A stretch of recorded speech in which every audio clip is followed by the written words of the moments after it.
मध्य प्रदेश में नगरीय एवं ग्राम प्रशासन, जैसा कि मैंने अभी आपको बताया कि हमें 3 स्तर की शासन व्यवस्था हमारे देश में लागू है।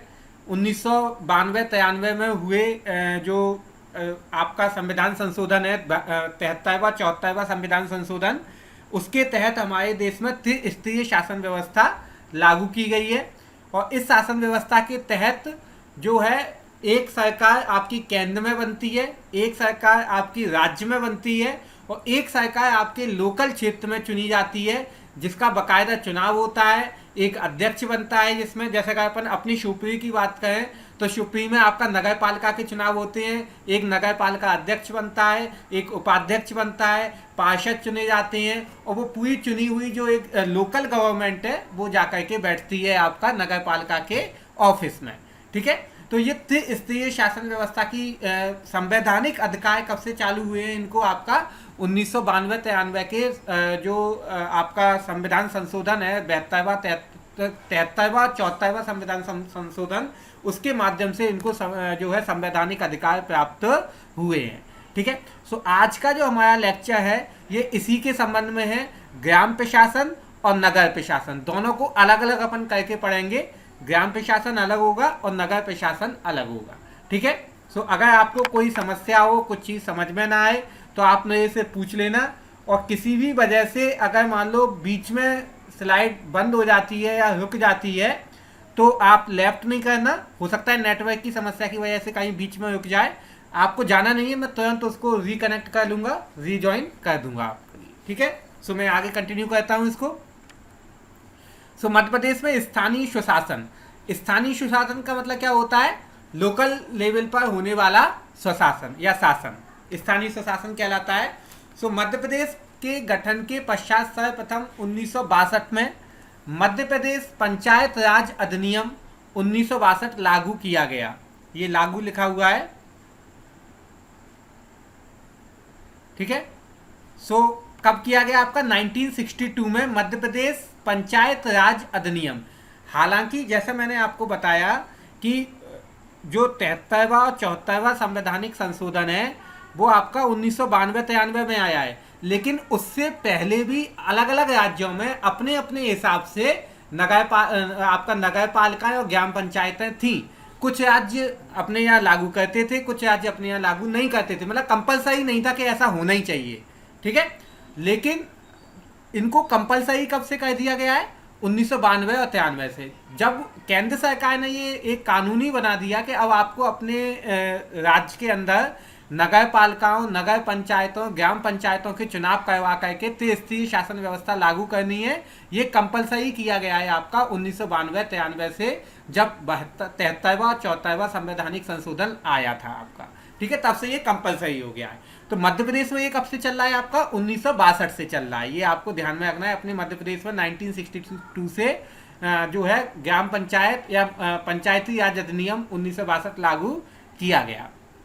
सर्वप्रथम 1965 में ग्राम पंचायत स्तर पर चुनाव कराए गए, जबकि जनपद पंचायत के चुनाव 1971 में सबसे पहले अपने यहाँ हुए थे। ठीक है, ये जो है आपका सबसे पहले ग्राम पंचायत स्तर के चुनाव कब हुए हैं? अपने यहाँ 1965 में हुए हैं। और 1971 में जो है हमारे जहाँ जनपद पंचायत स्तर के चुनाव हुए हैं 1971 में पहली बार। ठीक है, ये आपको याद रखना है, इंपोर्टेंट तथ्य है ये, है ना। नेक्स्ट देखते हैं अपन, इसमें अगला तथ्य देखते हैं।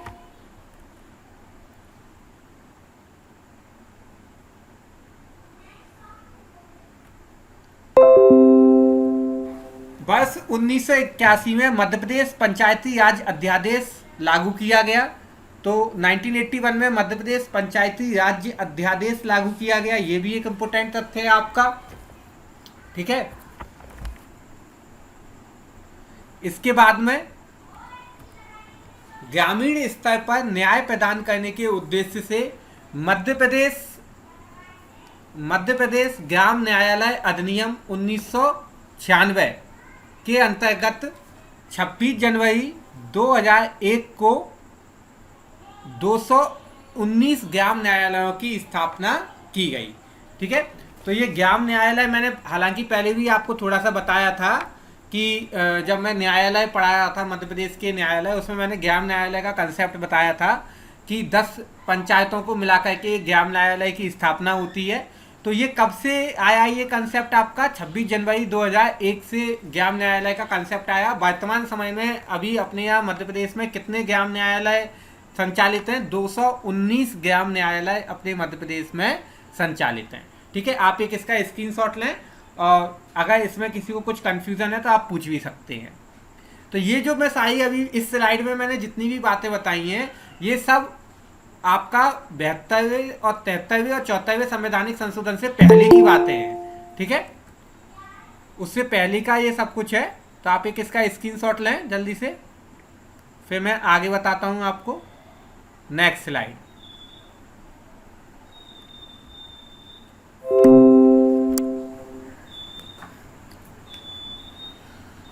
चलो आगे देखते हैं अपन अगली स्लाइड पर।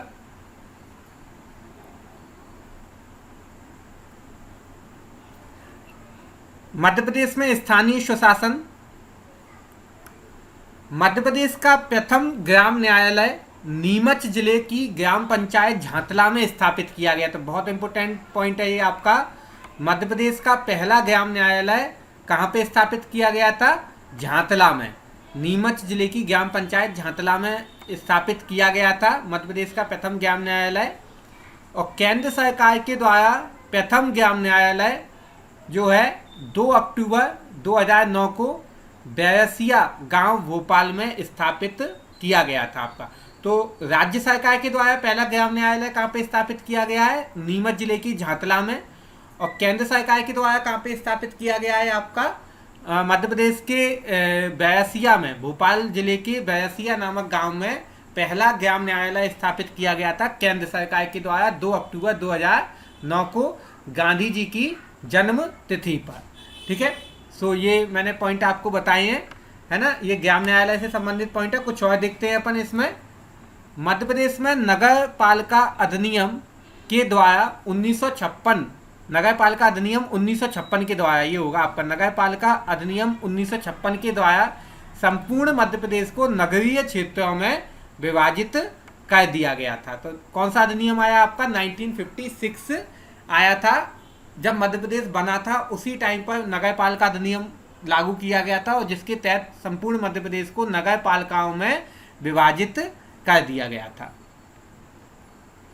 30 मार्च 2007 से पंचायतों तथा स्थानीय निकायों में महिलाओं को 50% आरक्षण देने का प्रावधान है। ऐसा करने वाला मध्य प्रदेश भारत का दूसरा राज्य है। ठीक है, यानी कि पंचायती निकायों में जो चुनाव होते हैं, पंचायती क्षेत्रों में जो चुनाव होते हैं, वहाँ पर महिलाओं को कितना प्रतिशत आरक्षण दिया जाता है? 50% आरक्षण दिया जाता है। और ऐसा करने वाला मध्य प्रदेश भारत का दूसरा राज्य है। तो क्वेश्चन बन सकता है कि पहला राज्य कौन सा है? तो पहला राज्य आपका बिहार है। बिहार पहला राज्य है जहाँ पे महिलाओं को पंचायती चुनावों में 50% आरक्षण दिया जाता है। ठीक है, सो इम्पोर्टेंट पॉइंट है, आपके नोट करें या इसका एक स्क्रीनशॉट लें आप। फिर अपन आगे देखते हैं नेक्स्ट स्लाइड में।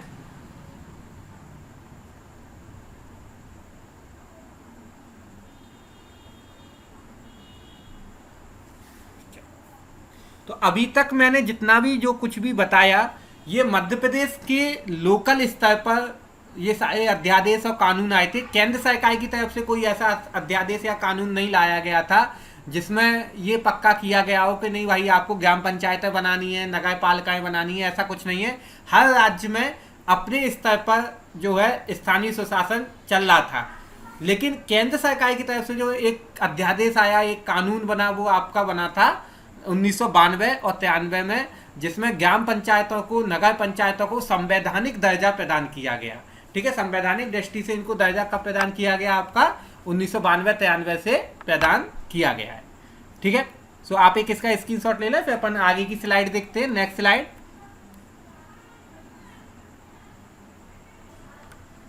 चौहत्तरवें संवैधानिक संशोधन 1992 के द्वारा इस अधिनियम को संवैधानिक मान्यता प्रदान हुई या प्राप्त हुई। ये जैसा भी अब मैंने आपको बताया कि संवैधानिक दृष्टि से इसको जो मान्यता प्रदान की गई है पंचायती राज व्यवस्था को, किस संवैधानिक संशोधन के माध्यम से प्रदान की गई है? तो दो संवैधानिक संशोधन है इसमें आपका, एक 73वां है 73 और एक 74वां है 74। ठीक है, ये दो संवैधानिक संशोधन है जिसके द्वारा ग्राम पंचायतों और नगर पंचायतों या नगर पालिकाओं को या नगर परिषदों को आपका संवैधानिक दर्जा प्रदान किया गया है। ठीक है, ये क्वेश्चन कई बार आ चुका है आपका, जैसा मैंने बताया पिछले पटवारी वाला जो पेपर हुआ था उसमें तो ये नगर पंचायत ग्राम पंचायतों का पूरा एक चैप्टर था, 20 नंबर के क्वेश्चन आए थे इसमें से आपके, और उसमें ये क्वेश्चन बना था कि संवैधानिक दर्जा किस संवैधानिक संशोधन के द्वारा प्रदान किया गया है नगर पंचायतों और ग्राम पंचायतों को। ठीक है, तो 73वें और 74वें संवैधानिक संशोधन के द्वारा प्रदान किया गया है। अगले नंबर पर अपन देखते हैं नेक्स्ट इसमें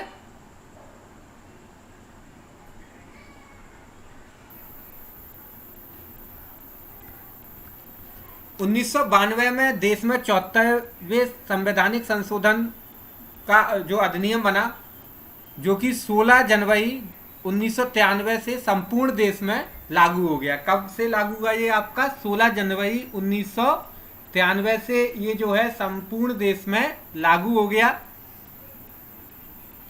इस अधिनियम के तहत त्रिस्तरीय नगरीय निकायों की व्यवस्था की गई, जिनमें से प्रत्येक का कार्यकाल 5 साल का होता था। तो ये जो अधिनियम आए थे आपके, इनके तहत क्या हुआ कि त्रिस्तरीय शासन व्यवस्था की बात की गई। जैसा मैंने आपको स्टार्टिंग में बताया था, 3 स्तर की शासन व्यवस्था अब लागू की गई पूरे देश में, जिसमें पहला स्तर केंद्र सरकार का था, दूसरा स्तर राज्य सरकार का था, और तीसरा स्तर लोकल की सरकार यानी लोकल लेवल पर भी एक गवर्नमेंट चुनी जाएगी और जो कि लोकल के कामों को देखेगी। तो ऐसे त्रिस्तरीय शासन व्यवस्था की बात की गई और उसका कार्यकाल कितना रखा गया? 5 वर्ष का रखा गया। ठीक है, परंतु यदि नगरीय निकाय अथवा ग्राम पंचायतें अपना कार्य ठीक से नहीं करती हैं, तब राइट टू रिकॉल के माध्यम से उस व्यवस्था को समाप्त किया जा सकता है। यानी कि यहाँ पर ये व्यवस्था है कि अगर आप चुनाव चुन करके कोई आप एक ग्राम पंचायत का गठन करते हैं या नगर पंचायत का या नगर पालिका का गठन करते हैं और वो अपने काम को सही तरीके से नहीं करती है, तो राइट टू रिकॉल ये अधिकार दिया गया है जनता को, उसके माध्यम से इनके चुनाव को निरस्त किया जा सकता है। ठीक है, राइट टू रिकॉल के माध्यम से। एक इसका स्क्रीनशॉट लें आप जल्दी से।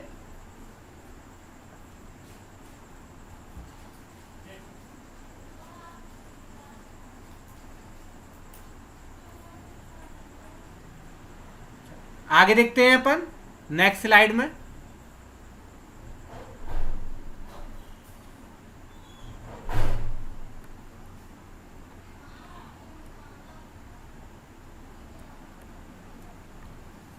मध्य प्रदेश में 74वें संवैधानिक संशोधन को लागू करने के लिए 29 दिसंबर 1993 को मध्य प्रदेश पंचायती राज अधिनियम 1993 लाया गया। कब लाया गया? आपका 29 दिसंबर 1993 को। ठीक है, ये अधिनियम लाया गया। कौन सा अधिनियम? मध्य प्रदेश पंचायती राज अधिनियम। इसका नाम आप याद रखना। ठीक है, क्योंकि केंद्र सरकार ने तो कानून बना दिया, अब उस कानून को राज्यों में लागू करने के लिए हर राज्य अपने अपने स्तर पर एक कानून लेकर के आया। तो मध्य प्रदेश में वो कानून कौन सा था? मध्य प्रदेश पंचायती राज अधिनियम 1993 लाया गया। यह अधिनियम 20 अगस्त 1994 को मध्य प्रदेश में लागू कर दिया गया। कब लागू हुआ ये अधिनियम आपका? 20 अगस्त 1994 को संपूर्ण मध्य प्रदेश में लागू कर दिया गया। मध्य प्रदेश भारत का पहला राज्य है जहां पर नगर पालिका अधिनियम तथा 74वें संवैधानिक संशोधन को सर्वप्रथम लागू किया गया था। यानी कि पूरे भारत में सबसे पहले जो ये अधिनियम बना था आपका नगर पालिका अधिनियम और 74वें संवैधानिक संशोधन से केंद्र सरकार के द्वारा लाया गया था, इसको लागू करने वाला भारत का पहला राज्य कौन सा है? मध्य प्रदेश है। तो ये आपको एक तथ्य याद रखना है। ठीक है, 74वें संविधान संशोधन के तहत मध्य प्रदेश में त्रिस्तरीय शासन व्यवस्था लागू की गई, जो कि जिला पंचायत, जनपद पंचायत एवं ग्राम पंचायत में बटी हुई थी। यानी कि जो है आपका कितने स्तर की शासन व्यवस्था लागू की गई, त्रिस्तरीय शासन व्यवस्था थी, जिला पंचायत, जनपद पंचायत और ग्राम पंचायत। ठीक है, तो ये त्रिस्तरीय शासन व्यवस्था आपकी लागू की गई। अब अपन इसको समझते हैं कि इसमें कैसे काम होता है। और जनसंख्या के आधार पर जिला पंचायत, जनपद पंचायत या ग्राम पंचायत का गठन किया जाता है। यदि अगर नगर है तो उसमें नगर परिषद, नगर पालिका और नगर निगम, ये त्रिस्तरीय शासन व्यवस्था में आता है।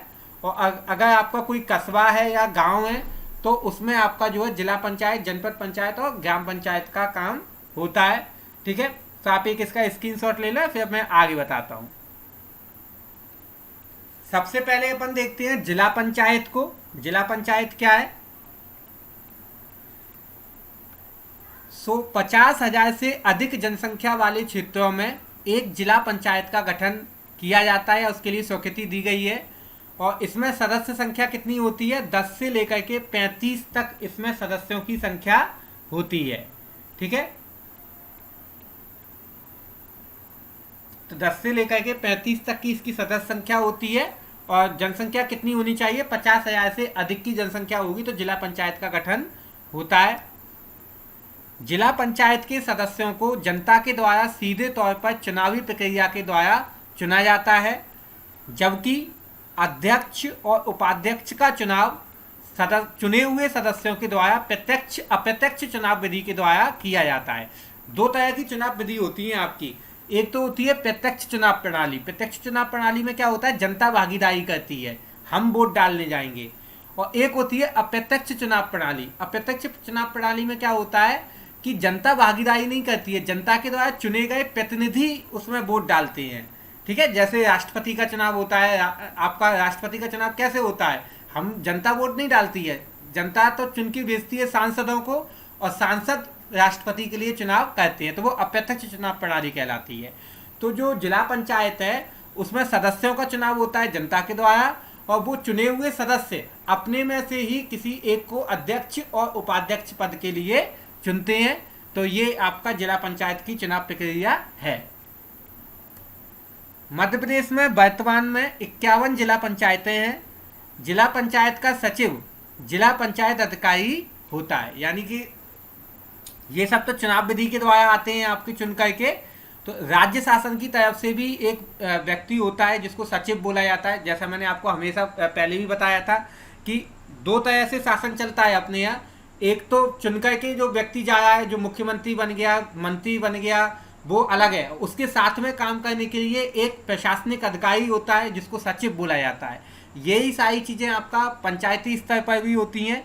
तो जिला पंचायत का जो सचिव होता है वो कौन होता है? जिला पंचायत अधिकारी कहलाता है। क्या कहलाता है आपका? जिला पंचायत अधिकारी।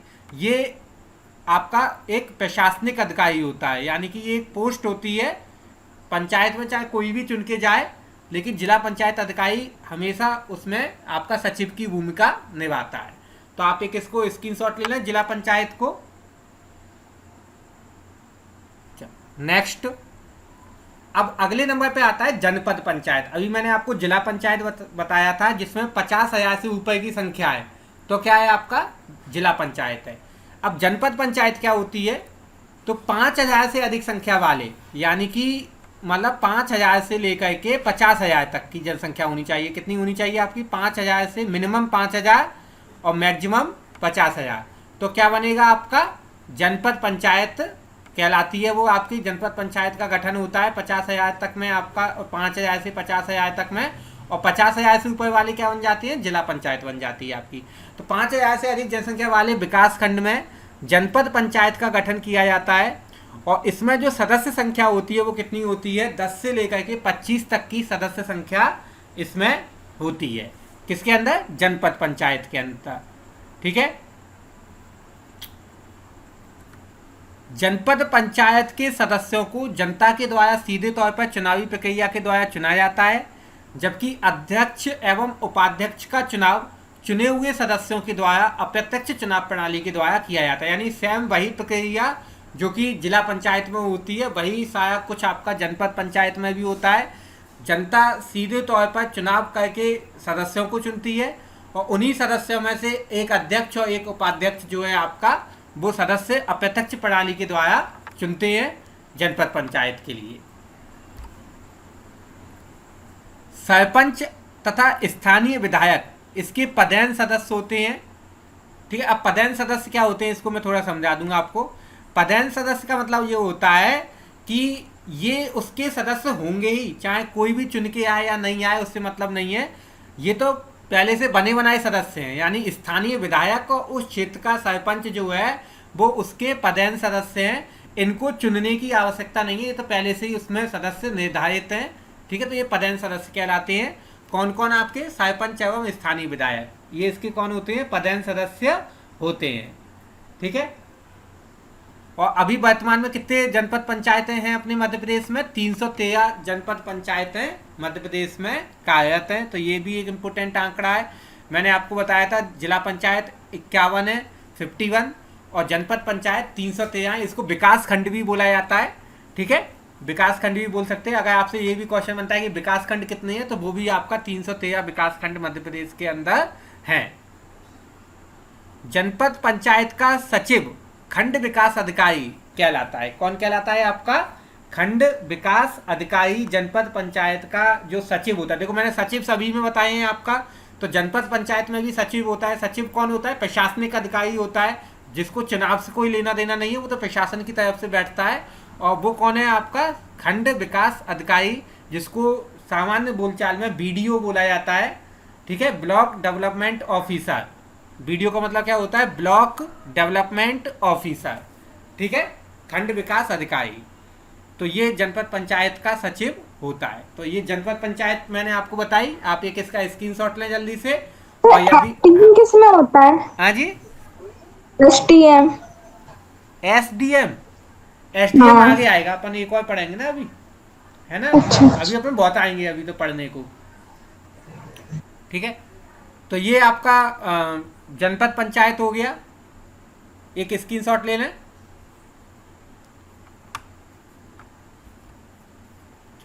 आगे देखते हैं अपन नेक्स्ट, अगली स्लाइड। अब आता है आपका ग्राम पंचायत। यानी कि मैंने आपको बताया कि 5,000 से लेकर के यदि 50,000 तक हैं तो कौन है? जनपद पंचायत बनेगी। अब मान लो 5,000 से कम जनसंख्या है तो क्या बनेगी? फिर बनेगी आपकी ग्राम पंचायत। ठीक है, तो 1,000 से लेकर के 1,000 से अधिक जनसंख्या वाले ग्रामों में ग्राम पंचायत का गठन होता है। यानी 1,000 से 5,000 तक की जो जनसंख्या है उसमें क्या किसका गठन होगा? आपका ग्राम पंचायत का गठन होता है। और इसमें 10 से 20 तक सदस्य हो सकते हैं। यानी सदस्य संख्या कितनी होगी आपकी? 10 से लेकर के 20 तक इसकी सदस्य संख्या हो सकती है। ठीक है, ग्राम पंचायत का मुखिया सरपंच कहलाता है। ये एक इम्पोर्टेंट तथ्य है, आपको सभी को पता होगा। जहाँ तक मुझे लगता है आप में से ज़्यादातर लोग गाँवों से संबंधित हैं। तो ग्राम पंचायत का मुखिया कौन कहलाता है? सरपंच कहलाता है। सरपंच तथा अन्य पंचों का चुनाव प्रत्यक्ष चुनाव प्रणाली के द्वारा होता है। अब यहाँ पे एक तथ्य आपका ये समझने वाला है कि सरपंच के लिए भी वोट डलते हैं और जो अन्य उसके पंच हैं उनके लिए भी वोट डलते हैं प्रत्यक्ष चुनाव प्रणाली से जनता के द्वारा। जबकि उप सरपंच को अप्रत्यक्ष चुनाव प्रणाली के द्वारा चुने हुए पंचों के द्वारा चुना जाता है। किसको? आपका उप सरपंच को। ठीक है, उप सरपंच उन्हीं में से चुन लिया जाता है, अप्रत्यक्ष चुनाव प्रणाली के द्वारा चुन लिया जाता है। ठीक है, वर्तमान में मध्य प्रदेश में 23,006 ग्राम पंचायतें मौजूद हैं। ठीक है, ग्राम पंचायतों का कार्य अपने ग्राम में पेयजल की व्यवस्था करना, साफ सफाई की व्यवस्था करना, प्रकाश की व्यवस्था करना, आंगनबाड़ियों का संचालन करना और ग्राम विकास के लिए विभिन्न कार्यक्रमों को लागू करना है। ये किसका काम होता है? आपका ग्राम पंचायत का काम होता है। और वर्तमान में कितनी ग्राम पंचायतें हैं आपकी? 23,006 ग्राम पंचायतें मध्य प्रदेश में संचालित हैं, कार्यरत हैं। ठीक है, तो मैंने आपको जिला पंचायत 50,000 से अधिक जनसंख्या, ठीक है, जनपद पंचायत 5,000 से अधिक जनसंख्या और ग्राम पंचायत 1,000 से अधिक जनसंख्या वाले जगहों पे आपका इनका गठन होता है। ठीक है, अब आप एक इसका स्क्रीनशॉट लें और यदि किसी को इसमें कुछ कंफ्यूजन हो, कुछ क्वेश्चन हो किसी तरह का, तो वो आप मेरे से पूछ सकते हैं। मध्य प्रदेश में नगरीय स्थानीय प्रशासन अभी मैं आपको ग्रामीण स्थानीय प्रशासन बताया था, ग्रामीण क्षेत्रों का। अब मैं आपको नगरीय क्षेत्रों का बताऊंगा। सो मध्य प्रदेश गठन के पश्चात सर्वप्रथम नगर पालिका अधिनियम 1956 लागू किया गया, जिसके तहत संपूर्ण मध्य प्रदेश को नगरीय क्षेत्रों में बांटा गया। ये तो मैंने आपको पहले ही बता दिया था, पहली स्लाइड में ही था आपका, कि पूरे मध्य प्रदेश को नगरीय क्षेत्रों में बांटा गया था इस अधिनियम के तहत। ठीक है, तो इंपोर्टेंट तथ्य ये आपका। आगे देखते हैं अपन इसमें। 74वें संवैधानिक संशोधन के द्वारा नगरीय निकायों को संवैधानिक दर्जा प्रदान किया गया। मध्य प्रदेश ऐसा करने वाला भारत का पहला राज्य था। ये भी मैंने आपको बता दिया है कि हालांकि ये सब पहले से चल रहा था, लेकिन इनको संविधान में जो एक दर्जा मिला है, संविधान में जो एक स्थान मिला है, वो किस संवैधानिक संशोधन के द्वारा मिला है? 73वें और 74वें संवैधानिक संशोधन के द्वारा मिला है। ठीक है,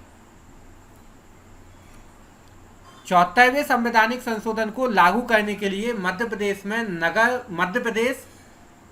नगर पालिका अधिनियम 1994 पारित किया गया। कौन सा अधिनियम लाया गया अपने यहाँ मध्य प्रदेश में?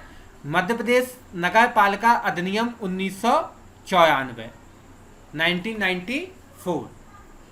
ठीक है, ये अधिनियम आया अपने यहाँ 1994 में, ये अधिनियम आया था। और इस अधिनियम के तहत मध्य प्रदेश में त्रिस्तरीय नगरीय निकाय व्यवस्था में बांट दिया गया। यानी मध्य प्रदेश को कितने स्तर में बांट दिया गया? नगरीय क्षेत्रों को त्रिस्तरीय निकाय व्यवस्था में, नगरीय निकाय व्यवस्था में बांट दिया गया। तो अभी मैंने जो लास्ट स्लाइड में बताया था वो ग्रामीण क्षेत्रों के लिए बताया था। अब जो अपन पढ़ रहे हैं वो नगरीय क्षेत्रों के लिए पढ़ रहे हैं, और दोनों के लिए अलग अलग अधिनियम आए हैं। वहाँ पे आपका मध्य प्रदेश पंचायती राज व्यवस्था अधिनियम आया था आपका 1994, और यहाँ पे नगर पालिका अधिनियम आया है आपका 1994। ठीक है, ये 74वें संवैधानिक संशोधन को लागू करने के लिए आया है। ठीक है, तो ये एक इम्पोर्टेंट तथ्य है, आप इसको एक स्क्रीनशॉट ले लें इसका, और इसमें यदि किसी को कोई डाउट हो, कुछ क्वेश्चन हो, तो आप पूछ सकते हैं। सर उसमें आपने ना 73वें 74वें बोला था, हाँ, ना? हाँ, संशोधन। हाँ, तो वो मतलब दोनों ही ऑप्शन आएंगे, या दोनों में से मतलब एक आएगा, 73वीं या 74वीं? इसको मैं क्लियर कर देता हूँ आपको। एक्चुअल में इनका नाम एक साथ लिया जाता है, क्योंकि पंचायती राज व्यवस्था के लिए दोनों ही आपके स्थानीय स्वशासन के लिए दोनों कारगर हैं, लेकिन क्षेत्रों के हिसाब से अलग अलग। ग्रामीण क्षेत्रों में 73वां संशोधन चलता है आपका, यानी नगर पंचायत, ग्राम पंचायत और जनपद पंचायत में आपका 73वां संशोधन रहेगा। और नगरीय निकायों के लिए, यानी नगर पालिका और नगर निगम और आपका नगर परिषद, इनके लिए 74वां संशोधन है आपका, है ना? और ये दोनों मिलकर के स्वशासन के लिए, स्थानीय स्वशासन के लिए बनाए गए हैं आपके। ठीक है, ठीक ठीक, क्षेत्रों के हिसाब से अलग अलग हैं ये। तो हो गया ये। अब मैं इसका स्लाइड चेंज करता हूँ, अगली स्लाइड बताता हूँ आपको।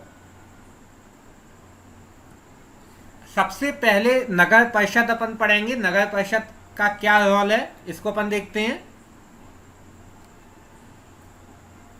ऐसे क्षेत्र जो गांव से नगर में परिवर्तित हो रहे हैं तथा जिनकी संख्या 20,000 से अधिक है, वहां पर नगर परिषद का गठन किया जाता है। ये नगर लिखा हुआ है आपका, यानी 20,000 से अधिक जनसंख्या है और पहले गांव थे, थोड़ा डेवलप होते जा रहे हैं, नगर बनते जा रहे हैं, ऐसे क्षेत्रों में नगर परिषद का गठन किया जाता है। इनकी सदस्य संख्या 15 से लेकर के 40 तक हो सकती है तथा राज्य सरकार द्वारा 2 विशेषज्ञ सदस्यों को इसमें मनोनीत किया जाता है। यानी 15 से 40 तक तो सदस्य संख्या होगी और 2 अलग से होंगे जो कि राज्य सरकार के द्वारा मनोनीत किए जाएंगे। राज्य सरकार अपने 2 प्रतिनिधियों को बिठाती है एवं संबंधित क्षेत्र के विधायक नगर परिषद के पदेन सदस्य होते हैं। यानी कि ये तो फिक्स है ही है, जो भी उस क्षेत्र का विधायक होगा वो उसका सदस्य होगा ही। तो पदेन सदस्य का मतलब क्या होता है? ये फिक्स होता है पदेन सदस्य। जबकि मनोनीत का मतलब क्या होता है कि इनको राज्य सरकार अपने हिसाब से किसी को भी नगर परिषद का सदस्य बना सकती है। हो सकता है कि उस क्षेत्र का कोई साहित्यकार हो या कोई बड़ा अधिकारी हो या डॉक्टर हो, ऐसा कोई सदस्य आपका, कोई शिक्षाविद हो, तो उसको नगर परिषद का सदस्य मनोनीत कर सकती है राज्य सरकार। ठीक है। और 15 से 40 सदस्य संख्या, जितनी बड़ी नगर परिषद होगी उसके हिसाब से कम 15 और ज़्यादा से ज़्यादा 40 सदस्यों का चुनाव होकर के पहुंचता है इसमें। नगर परिषद के पार्षद तथा अध्यक्ष अप्रत्यक्ष विधि से चुने जाते हैं, यानी पार्षद के लिए और अध्यक्ष के लिए चुनाव होता है, ठीक है। और जब जनता द्वारा चुने जाते हैं, जबकि उपाध्यक्ष को चुने हुए पार्षदों के द्वारा चुना जाता है, यानी उपाध्यक्ष जो है चुने हुए पार्षदों में से ही किसी एक को जो है उपाध्यक्ष का पद मिलता है। वर्तमान समय में मध्य प्रदेश में 264 नगर परिषदें कार्यरत है। ये भी आपको एक इम्पोर्टेंट तथ्य है, याद रखना है। कितनी नगर परिषदें कार्यरत हैं अपने मध्य प्रदेश में? वर्तमान समय में 264 नगर परिषदें कार्यरत हैं, ठीक है। सो ये मैंने आपको नगर परिषद बताया है ना। आप एक इसका स्क्रीनशॉट ले लें। नगर परिषद 20,000 से अधिक जनसंख्या वाला क्षेत्र।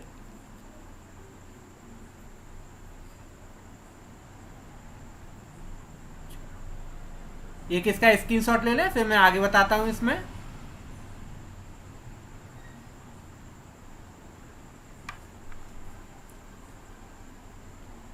अगली स्लाइड बताता हूं मैं इसमें आपको।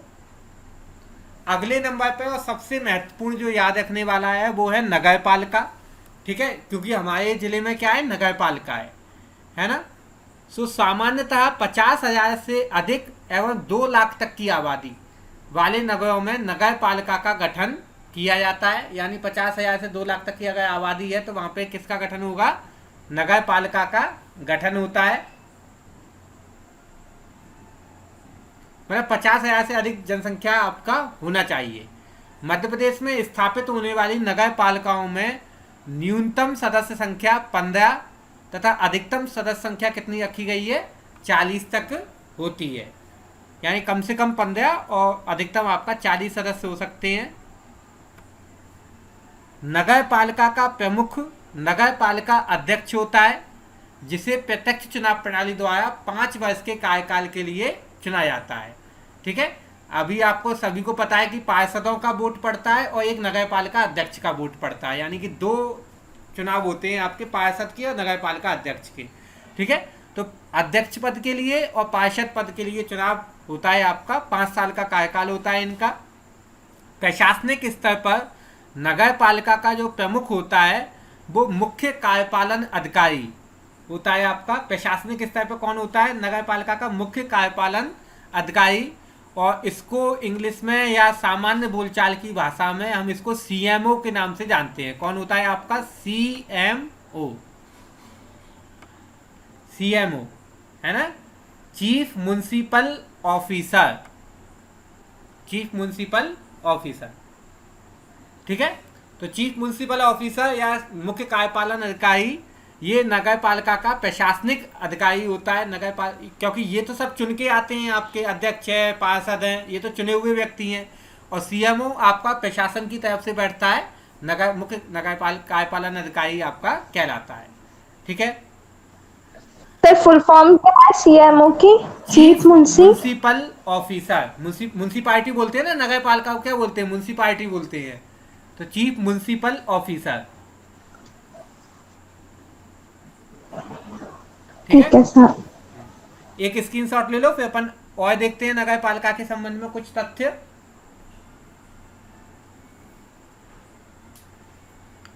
कुछ और तथ्यों को देखते हैं अपन।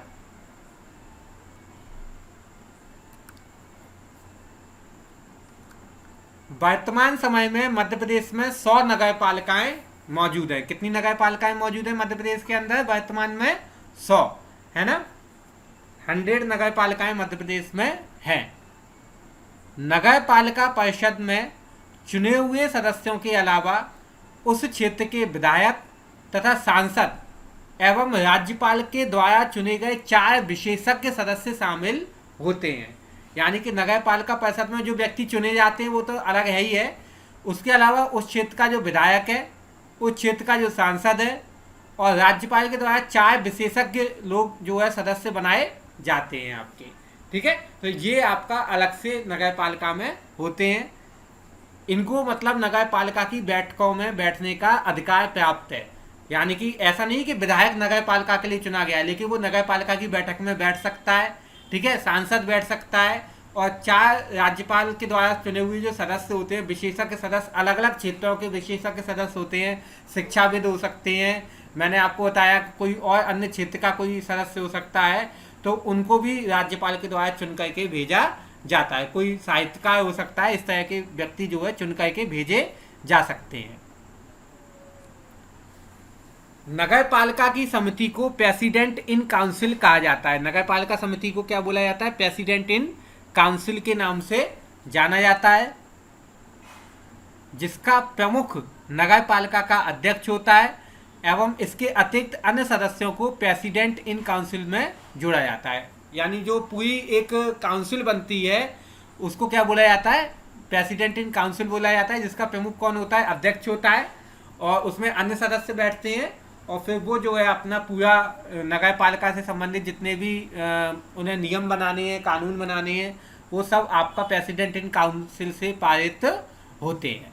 ठीक है, तो ये मैंने कुछ तथ्य आपको नगर पालिका से संबंधित मैंने आपको बताए हैं, है ना, इम्पोर्टेंट तथ्य हैं। अब आप एक इसका जो है स्क्रीनशॉट ले लें।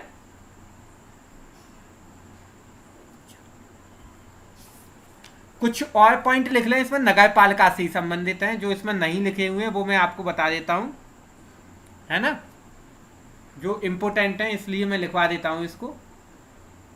तो मध्य प्रदेश में सबसे पहली जो नगर पालिका है आपकी, मध्य प्रदेश क्षेत्र की सबसे पहली नगर पालिका 1864 में जबलपुर में स्थापित की गई थी। ये तथ्य याद रखना आपका। मध्य प्रदेश की पहली नगर पालिका 1864 में जबलपुर में स्थापित की गई थी। कब? आपका 1864 की बात चल रही है आपको, 1864 यानी आज़ादी से बहुत पहले जबलपुर में मध्य प्रदेश की पहली नगर पालिका स्थापित की गई थी। अगर अपन ये बात कहें कि आज़ादी के बाद सबसे पहली नगर पालिका कौन सी बनी है, ठीक है, तो स्वतंत्र भारत में मध्य प्रदेश की पहली नगर पालिका दतिया को बनाया गया था 1960 में। ठीक है, 1960 में 1960 में दतिया जो है मध्य प्रदेश की पहली नगर पालिका बनी थी आज़ादी के पश्चात और मध्य प्रदेश के गठन के पश्चात। तो ये दोनों आप तथ्य बहुत इंपॉर्टेंट है, याद रखना। जिसमें दतिया वाला तो बहुत इंपॉर्टेंट है, ये एग्जाम में कई बार मैंने देखा है, पेपर में क्वेश्चन में आया है, आपका पूछा गया है। दतिया पहली नगर पालिका थी जो कि 1960 में बनी थी। ठीक है, और 1864 में बनने सबसे पहले 1864 में आज़ादी से पहले बनी थी आपकी जबलपुर। ठीक है, तो ये आपको याद रखना है। हालांकि जबलपुर अब जो है नगर परिषद है वर्तमान समय में। ठीक है,